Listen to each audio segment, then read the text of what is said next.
बनली होती. यामध्ये कथा काय आहे ते मी तुम्हाला सांगतो.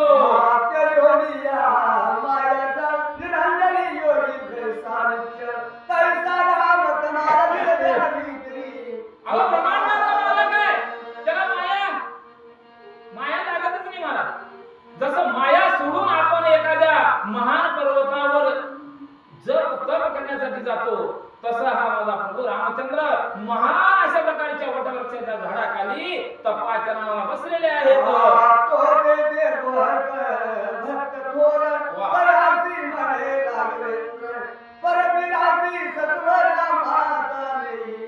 बघा म्हणले भक्त राहा असं भोगा संत महाराज. प्रभू रामचंद्र बोलू लागले, अरे भोगा, आता आम्हाला या जान्हवीच्या पहिले तीराला जायचंय, आम्हाला दंडकारण्याच्या ठिकाणी जायचंय. मग आता या नदीतून पार होण्यासाठी आम्हाला त्या ठिकाणी मदत केली पाहिजे. अशा प्रकारचा मनोदय प्रभू रामचंद्र गुहकाला बोलून दाखवू लागले.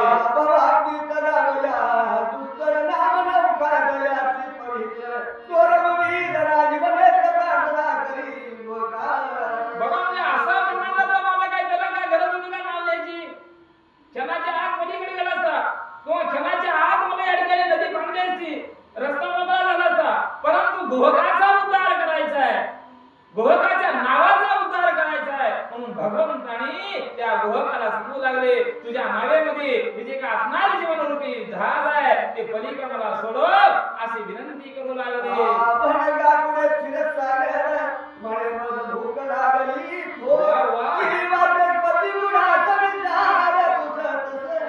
एखादा ज्ञानी राहावं, कसं झाली तुझं महाराज, एखादा ज्ञानी राहावं, विरक्त राहावं आणि एखाद्या अन्नाड्याला रामायणची गोष्ट विचारावं, जमल का? एखादा सागर राहावं आणि सागरालाच तुला पाण्याने विचारावं की मला ताण लागले, जमल? तशी अवस्था आज या ठिकाणी होऊ लागली आहे म्हणतात.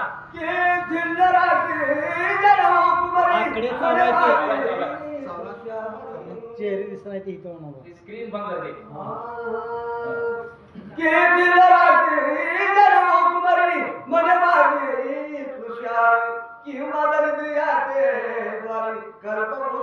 बघा म्हणजे कसं झालेलं होतं रामाचं गुहकाचं. एखादा कल्पवृक्ष झाड लावावं आणि असा कल्पवृक्ष झाड एखाद्या भिकाऱ्याच्या घराला जाऊन दान मागावं, होईल असं? होत नाही महाराज. तशी अवस्था आज प्रभू रामचंद्र करू लागले. का करू लागले? अरे जगाच्या उद्धारासाठी जन्मदंत झाला, गुहकाचा उद्धार करायचा आहे, गुहकाचं नाव लौकिक करायचं म्हणून प्रभू रामचंद्र गुहकाला विनंती करू लागले.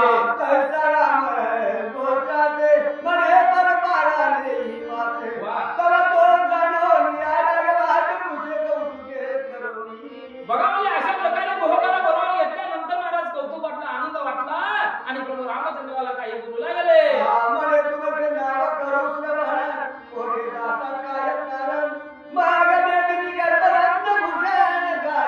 बघा म्हणजे हात जोडून उभा टाकला गुहक महाराज. म्हणजे बाबा रे, तुम्ही कोण, कुठले, कशासाठी मला त्या ठिकाणी पलीकडे जायचंय, काय मनाच्या ठिकाणी हेतू आहे म्हणून तुम्ही इथं आला आहात आणि तुमची यथोन्मोत माहिती मला सांगा म्हणून गुहक प्रभू रामचंद्राला विचारू लागले.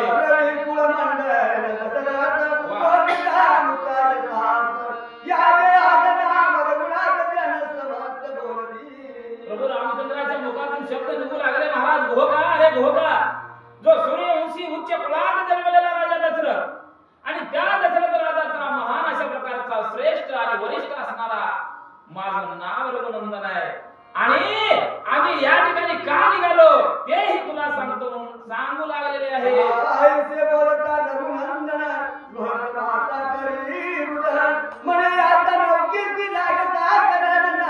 अरे बाबाजी, अज्ञाशील सामान्य बनण्यासाठी आणि दंडकारण्याच्या ठिकाणी 14 वर्ष वनवास भोगण्यासाठी निघालो.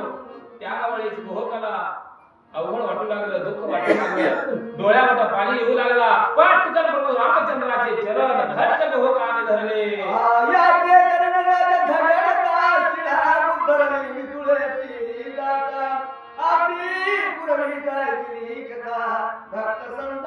बघा म्हणजे गुहक बोलू लागला, बरोबर आहे रमा म्हणले, आम्ही पूर्वी पण या ठिकाणी कथा तुमची ऐकलो होतो, तुमची संबंध माहिती आम्हाला मिळालेली होती, ते आज सत्यात उतरले म्हणतात.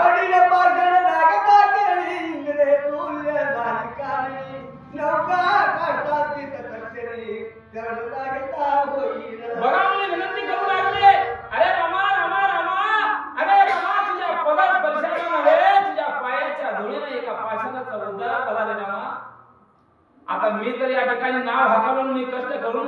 भरतो, लेकरा बाळाचं पोट भरतो आणि माझ्या नौखेत जर तुझे पाय लागले तर माझा उद्धार होईल असं गुहक प्रभू रामचंद्राला बोलू लागले. वृद्धा म्हणे पुत्रावधारी यासीने घालावे नावेवरी वाह. नवकेची झाली आरारी कैसी चिंता बघा कुणाला कशाची चिंता, कुणाला कशाची चिंता. महाराज गोकाची आई आली महाराज बोलायला सुरुवात केली. येडायच का म्हणजे तू?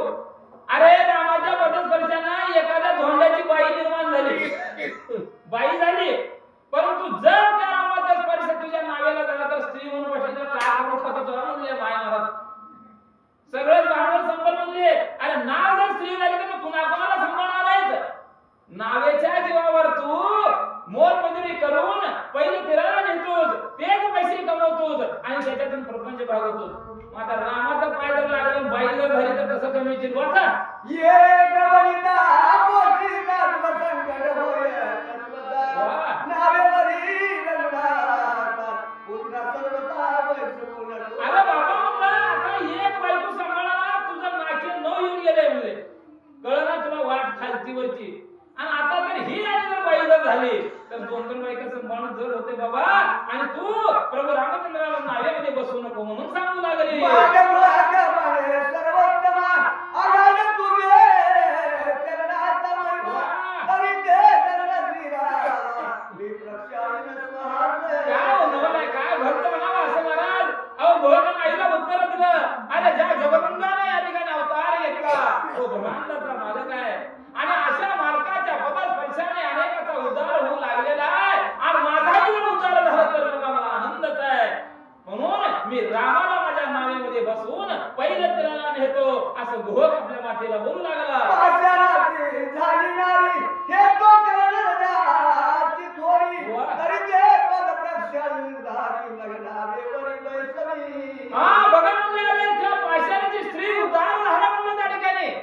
आता काय करायला पाहिजे म्हणलं प्रभू रामचंद्राला आला घोक आणि जे असणारे पाय धुतले गेले महाराज धुवून नावेमध्ये बसायला सुरुवात केली. मग कोणत्या आश्रमास देऊन वैष्णवीला जगन मोहन हो. लोमायातीत शुद्ध करणे पद्माक्षी रमण जगन गुरु. अहो महाराज जगाच्या मालकाला घोकानं काही केलं आपल्या पंचवटीच्या ठिकाणी आपल्या जे काय वर्णकुटीच्या ठिकाणी असणारं जे काही घर आहे प्रपंच आहे लेकरं बाळं आहेत त्या ठिकाणी प्रभू रामचंद्राला नेऊन पूजा अर्चा मला त्या ठिकाणी घोक करू लागला. विधिहार असताना ज्याची वंचिती रजकन वाह. कनकाधिकार पूर्ण करिता अहो महाराज त्या ब्रह्मांडाच्या मालकाचं नामस्मरण जळी तळी काष्टी पाषाणी आहे महाराज. कुठं बघावं तिथं राम आहे. प्रल्हादाला सुद्धा दिसले का नाही महाराज? हा लाकडात दाखवलं महाराज देवा अवताराला दाखवलं. हा मग देव कुठं नाही असं त्याला मला दाखव म्हणले.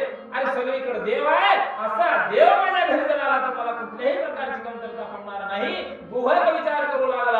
आज थोडी जन्मली जनहुकुमरी ते चरण प्रक्षाळीन स्वकरी फळमुळे नोरी धडकरी जगदनामात पूजिला. आणि अशा प्रकारे महाराज आपल्या कर्णकुटीच्या ठिकाणी नेऊन प्रभू रामचंद्राची पूजा अर्चा केली. अनेक फळावर आणून मला प्रभू रामचंद्राच्या समोर हा गोवक ठेवू लागला. देवी भटाचा हर्ष पाहे ब्रह्मांड मदीन समाये दृढ धरून श्रीरामाचे पाय प्रेम करून स्फुरता. बघा म्हणले महाराज त्या गुहकाचा भाव माझ्या मालकानं बघितला रामानं बघितला. अहो हृदयाला हृदय लावून प्रभू रामचंद्रानं घेतलं त्यावेळेस गुहकाच्या डोळ्यातून आनंदाश्रू वाहू लागले. धन्य माझा जीव आज माझं सार्थक झालं. अशा प्रकारचा विचार अशा प्रकारचा आनंद गुहकाला होऊ लागला. अरे स्वामी लगे तुला तिलका दया माया चक्र चालका अयोध्यामध्ये तारकांत काढ कर येई मारुती. बघा म्हणले किती अपेक्षा आहे महाराज गुहकाची. रामा रामा तुम्ही 14 वर्ष दंडकारण्याच्या ठिकाणी चालला परंतु तुम्ही इथून जात असताना मला चिंता वाटू लागलेली आहे. तुम्ही जर गेलो तर ताबडतोब लवकर म्हणून माझ्या आई पुन्हा घरी या अशा प्रकारची विनंती घोक रामचंद्राला करू लागले. स्वामी तू करतो आली यावी निकला बिना भक्ती नाना भोर मंगल स्नान करी. काय महाराज सोमवार आला तर 10 वेळेस चहा पिऊला आपण खरंय का? 10 वेळेस चहा पिऊला जमुना उपास घोकानं सांगितलं रामा अरे जोपर्यंत तुमचा अरण्याच्या ठिकाणी असणारा वनवास तोंडात घास जाणार नाही ह्याला म्हणावं भक्ती महाराज. त्यावेळेस प्रभू रामचंद्राला सुद्धा आश्चर्य वाटू लागलं. जाणवलीया प्रेमळ भक्त श्रीराम त्याची हृदयी मागणं प्राणली त्वरित जनकदामात बैसवी. आणि अशा प्रकारचा भाव प्रभू रामचंद्रानं ओळखलं. गोहकाला जवळ बोलावून घेतलं, आशीर्वाद दिला, आलिंगन दिलं आणि गोहकानं नाव तयार करून प्रभू रामचंद्राला बसवून घेऊन जाण्यासाठी सज्ज झाले. सौमित्र आणि सीतापती गेलो गेवरी आरुणती मग सुमंता पती रघुपती आज्ञा देत बघा म्हणजे त्यावेळेस त्या नावामध्ये लक्ष्मण बसलेला आहे, राम बसलेला आहे, सीताबाई बसलेली आहे आणि गोहक नाव हकण्यासाठी सज्ज झाला.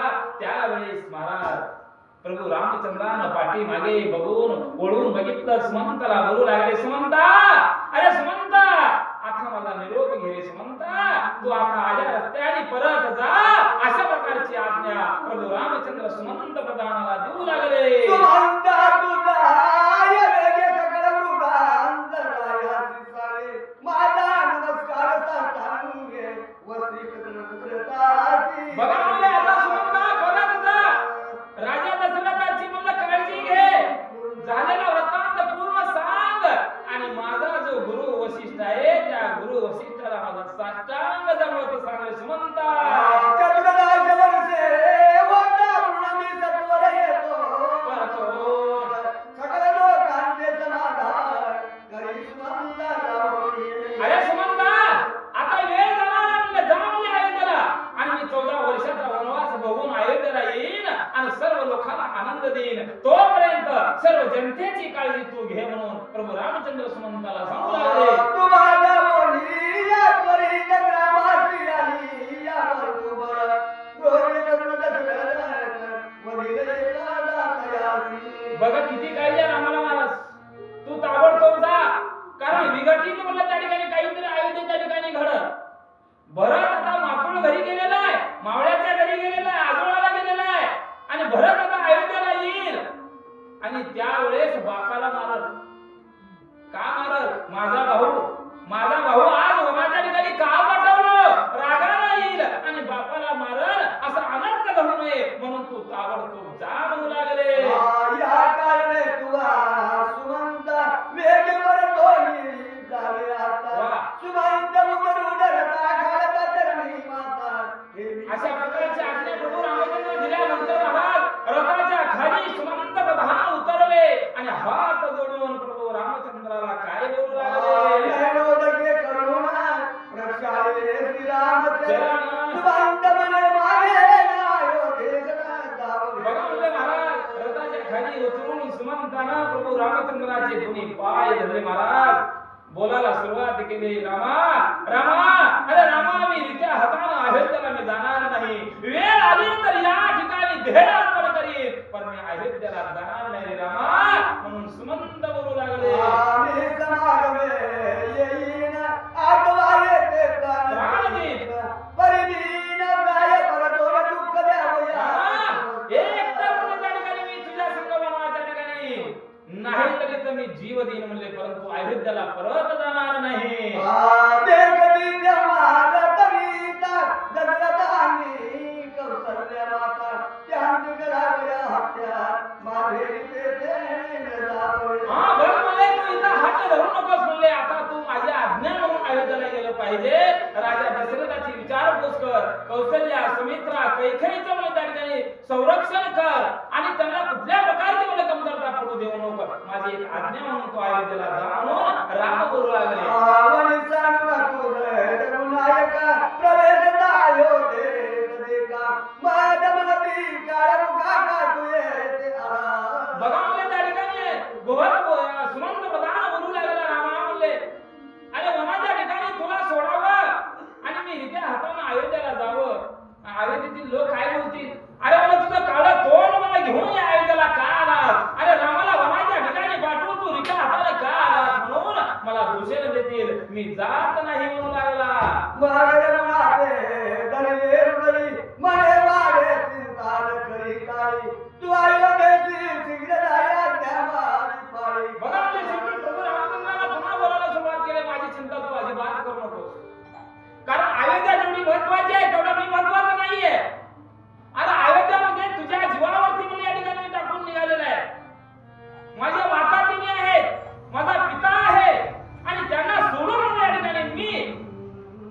येणार नाही, तू परत अयोध्येला जा आणि सर्वांची काळजी घे. अशा प्रकारे प्रभू रामचंद्र या ठिकाणी सुमंत प्रधानाला बोलू लागले. या ठिकाणी आमचे गुरुवर्य हरिभक्त परायण राजगुरु महाराज पाटोदेकर आणि या महाराष्ट्राची गाणी कोकिळा आमचे गुरुवर्य हरिभक्त परायण शिवाजी महाराज गावकरे, ज्यांनी महाराष्ट्र